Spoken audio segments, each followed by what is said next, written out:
Welcome to Rams Iconic, presented by 1800 Tequila, the best taste in tequila. Please drink responsibly. I'm DeMarco Farr, your host, and this is the podcast where we get to catch up with some of the greatest players in franchise history.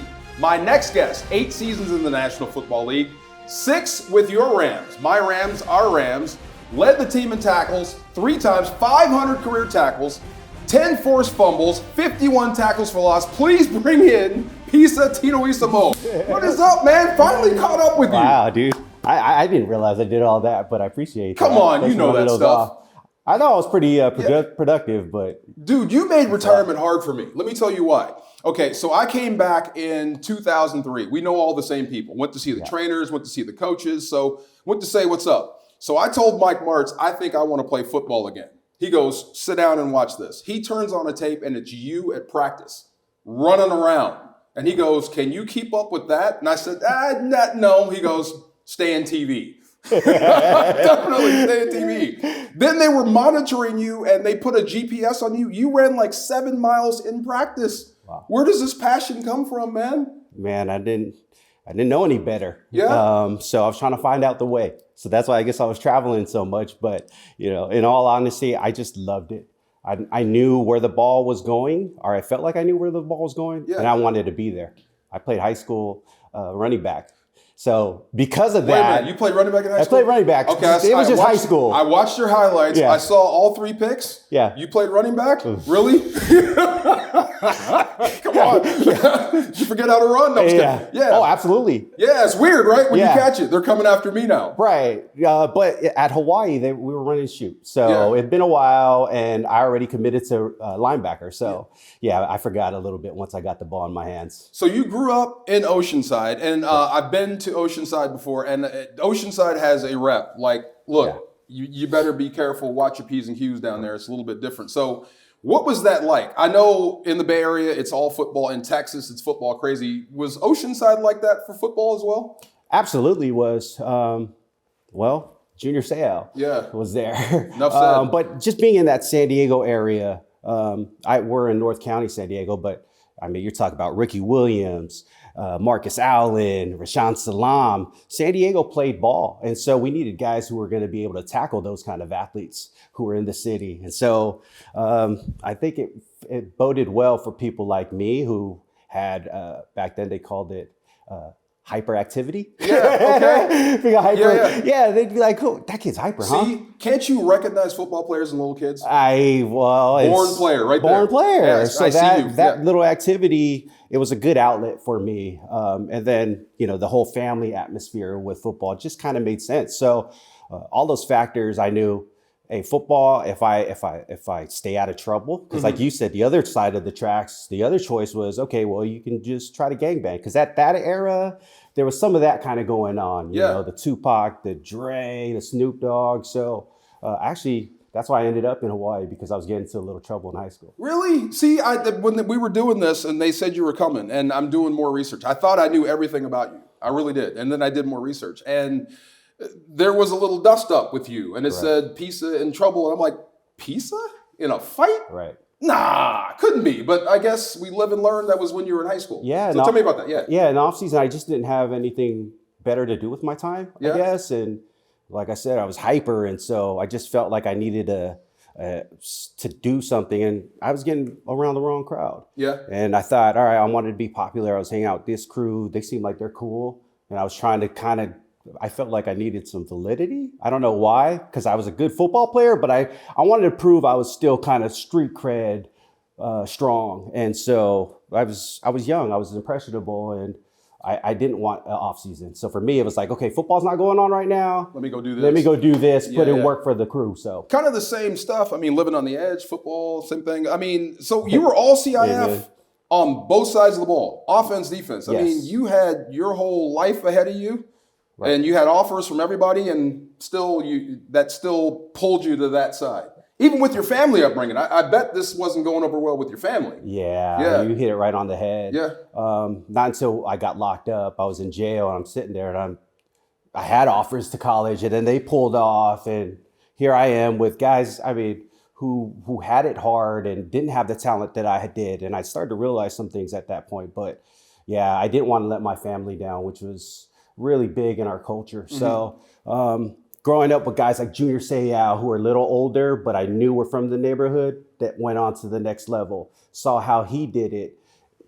Hey, that's a good example. I saw how Marcus Allen, I heard about what Marcus Allen did. I saw the impact he had on the game. I saw what Ricky Williams did. I was like, all right, I just want to be a football player, whether it's running the ball or chasing people down. That's where my energy needs to be put. And if I do it the right way, I can bring pride to my family, to my culture, to my community. The other way, I mean, obviously we know where that goes to. Yeah. And dead or in jail. Yeah. So that's why it was kind of good being an all-in guy. Yeah. That's why I got in trouble, because during the off-season, football was no longer holding me accountable and giving me structure.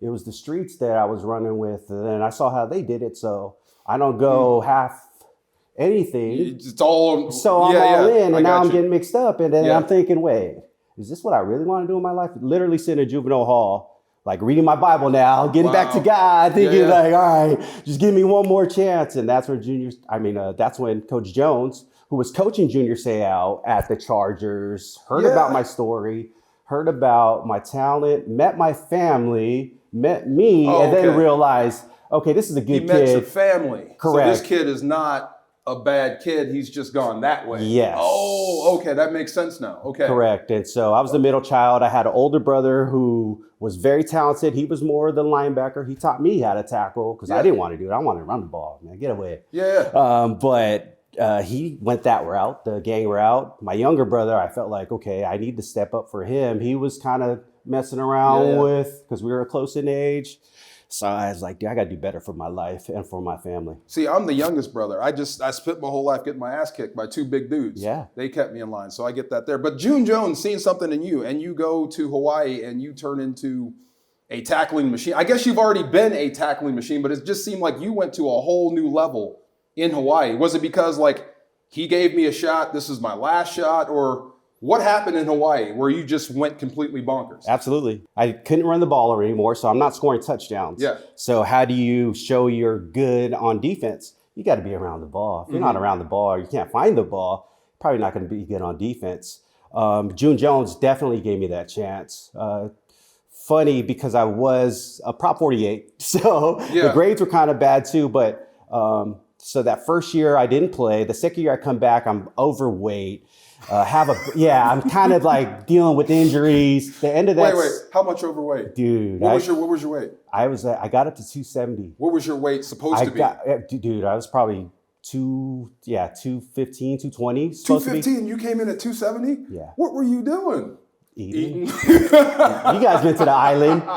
I'm not. So once again, I had no structure. I don't have football, so nobody's holding me accountable. Wow. I'm eating. I'm hanging out. Bro, wait. You going from 215 to 270? Your clothes aren't fitting. No. You gotta know this is bad. Yeah, I wear baggy clothes all the time. I'm thinking nobody sees it. Wow. Okay. Yeah, and then my boy who keeps it real, Adrian Waddy. He saw me when I came back that Christmas, and he was like, "Damn, you're fat," and I was like, "What?"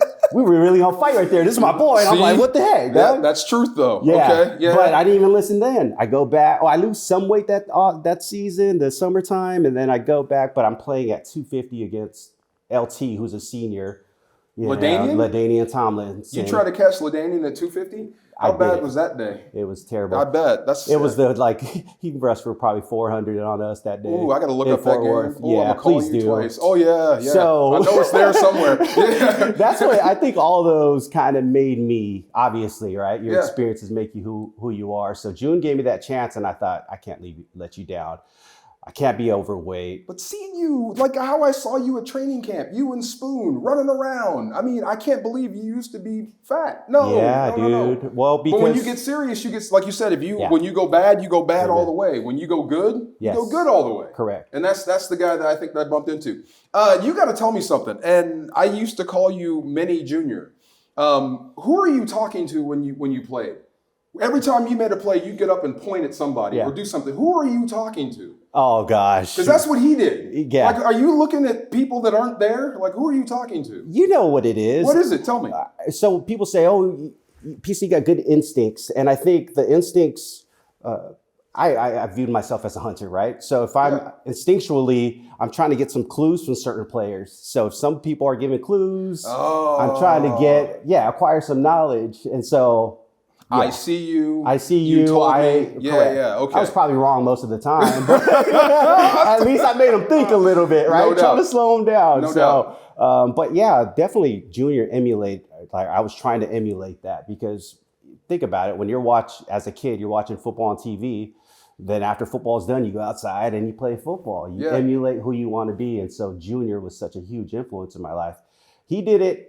There's probably something I should be doing that's very similar. So did you meet him? Did you get a chance to? I looked. I think you guys crossed one game where he was actually playing. Did you go meet him? Did you talk to him? Yeah. And he's the OG from the neighborhood. So he'd have me come to these events. I knew him very well because we grew up in the same church and our families were close. So just think the world of him. So we didn't really get to play. I don't know if he played that game. I feel like there was he was already in Miami. Yeah. But he was hurt. So I was like, he played, I think you had 7 tackles. He had 5. So, I mean, you were there and you played him in New England. I think he was hurt a few times. Yes. Yeah, you missed him there. So I'm like, I want to see if they crossed and you out tackled him. That's crazy. I mean, when you play against your idol, he was probably 42 that's okay. years old. When you play against your guy, when you play against your guy, you want to show out absolutely, right? Well, yeah. Like any linebacker, Ray Lewis was a big one for me. When we went to Baltimore, that was, for me, seeing him come out and do his dance, that's when it became the show. And I realized, man, this is big time. What do they call that dance? The squirrel dance? That ruined it for me. The squirrel dance? Well, okay, but I mean, it's still the second most intimidating thing I've ever seen on a football field. One, Ray coming out with the smoke and T-Sizzle coming behind him. Yes. And Tom Brady warming up in Foxborough with all those banners behind him. Right. He looked like a giant. I'm like, oh my God. Brian Dawkins used to do I never saw that live, but I mean, seeing that live kind of freaked me out. Well, did you guys have anybody on your team when you were? We had the bob and weave. That's what we did. Okay. Yeah, but that was a celebration. Yeah, we made people hate us. Okay. We would just stick it down your throats. But no, we didn't have any of that stuff. Okay. I mean, you ever met London Fletcher? Oh yeah. Yeah, London. See that eyebrow raise. London was like that, but he kept it all inside until he got across the field. And you were a nice dude until you crossed the white line, and then this other dude would pop out. I see you. I was there. Yeah. See, you're a nice guy now. If I'm carrying a football, you might want to hurt me. Dude, I'm still suffering from stuff because of that. Yeah, come on. It was all glorious stuff. Amen. They told me, so wait, Hawaii 5-0. Do you not like that or you do like that? It just depends. You know, for me, I was so young and impressionable at that time, like I said. Todd Hewitt, the equipment manager, right? Yeah. So I remember I take my trip out there before OTAs and, you know, he comes in the equipment room and I go in the equipment room and he says, here goes 50. And I'm like, all right, cool. And I'm looking like, I don't get to choose. And he's like, no, this is like Hawaii 5-0, 50. And I was like, oh, because I went to Hawaii. Oh, okay, cool. All right, here we go. I guess I'm Hawaii 5-0. Okay. And that's kind of how it started. Okay, that's how that started. In the equipment room, that makes total sense. Well, and Todd was a great dude. Yeah. I was a little young to know the Hawaii 5-0 show. I know they have a remake now, but anytime you can, like, I always felt like I'm playing for everyone that helped me along the journey, right? Yeah. So it was a great homage to them to be able to give back or at least represent the state in a good way. I don't think that's a bad thing. No doubt. And this month is AAPI, right? May is AAPI. Correct. Do you do anything celebration-wise? Get involved? I mean, a lot. Look, he's laughing. A lot of stuff? Yeah. Well, just try to be the best human I can. Because, they know my last name is Tinoisamoa. So if I'm a bad Samoan, then French? Oh gosh, it could be. Yeah. My dad was crazy, but but no, just like I said, for me, being part of the culture is just being the best human I can be. So I can't say I do anything specifically. It's not like we have, my wife's actually white. So it's not like I can say, hey, hook up one of my mom's dishes. But like I said, I just wear it with in my heart, you know? It's a trip, man. All the Polynesian dudes, Samoans, whatever I played with, they're the biggest, strongest, scariest, most respectable guys on the planet. They might be big and scary, but when their mom comes around, They look like little kids. They really do. You know, it's just special. So if you could, you know, steer me in the right direction, what should I do during this month? Because I'm trying to get into this month. Yeah. I want to celebrate too. What can I do? Well, you love to eat, first of all. Of course right? I do. So, yeah. I think that's the good thing about our holidays. It centers around a lot of food. But you know what? I think how you've always carried yourself with respect is pretty paramount in our culture. Being of Polynesian descent, obviously family is a big thing in our culture, but it's also respect. You know, we talk about Pisa Tinoisamoa way, it's the Samoan way, which is basically, hey, respect your elders, respect for each other, and then everything else will fall, you know. So no doubt. Knowing that off top and being ingrained and growing up in that, like I said, I went my way, but I also knew the right way. Yeah. So I tried my way for a little bit, but there's a right way. I used to go to battle with Jesse Sapolo up in San Fran. Oh my God, dude's head was this big. Oh my God, he wouldn't give me a break at all. Give me your best running back you ever played against. Jeez, all of them. All of them. But I mean, seriously, dude, I like in practice, I went against Steven Jackson and Marshall Falk. In practice. Oh, so for me, that was pretty special. And I know we can't wrap them up and tackle, but just seeing how they approached the game. I mean, two different styles of running back as well. You actually hit Marshall in practice? No. That's what I'm about to say. Don't you touch Marshall. You know, I saw this, and I wasn't going to bring this up, but there was this tweet from a Rams fan, and he tweeted out a picture of the LA Rams here when they won the Super Bowl. And they said, anybody back in that era, if I could have told you this would have happened, how do you feel? You were on that field. How much did you dream about winning? Because I know how hard it was and getting to the Super Bowl. How frustrating was that for you? It was very frustrating. I mean, I'm not going to say we won a lot in Hawaii, but we did have some success. Even in high school, I had success. So that was, I mean, obviously I try to look at what does Saban say? Never waste a failure. Never waste a failure. So, and I know it wasn't a failure in the sense that... Because you learned. Yeah, because you learned, but I meant like we weren't doing very well record-wise. We were catching a lot of L's. So I was just trying to do the best with what I had. Like, I felt like people were still showing up for the games. My family's still watching. I'm still Samoan. I'm still a husband. I'm still a father. I knew what reputation was. At a young age, you know, growing up in certain places, you know, like that's all you really have. And so for me, even though we didn't have the success that I wanted to, like I still treated it as, you know, I'm trying to attain it though. No doubt. So that was that's that. Steven, Ron Bartell, OJ, you know, all the dudes that were there balling that put in work, and it just didn't happen. I mean, I'm glad. Yeah, I mean, so seeing the Rams win the Super Bowl, how did that make you feel? I was at it. Yeah, you were there. So I mean, first of all, the stadium's amazing. Yeah. Being there with my wife. Yeah. Isaac was there. Tori was there. We're all in that same section. Yeah. I mean, I'm so proud because I'm still a Ram. I knew what I gave up for the team or what I contributed to the team. And although I didn't get to the promised land, per se, I mean, well, you know, we know. It's like that. I mean, Moses didn't get it. He didn't get to go cross over. So. But I know that I shared part in that, right? So I contributed and did the best that I can. So if all the Rams greats are at a dinner table and you walk in, we make room. Amen. Sit. That's how we do. So we do this on every show. Your favorite play. Okay. Now you got to describe it. Tell me where you are. It better not be that Tim Rattay threw you a duck your first pick. That does not count. No. I need your favorite play ever as a Ram.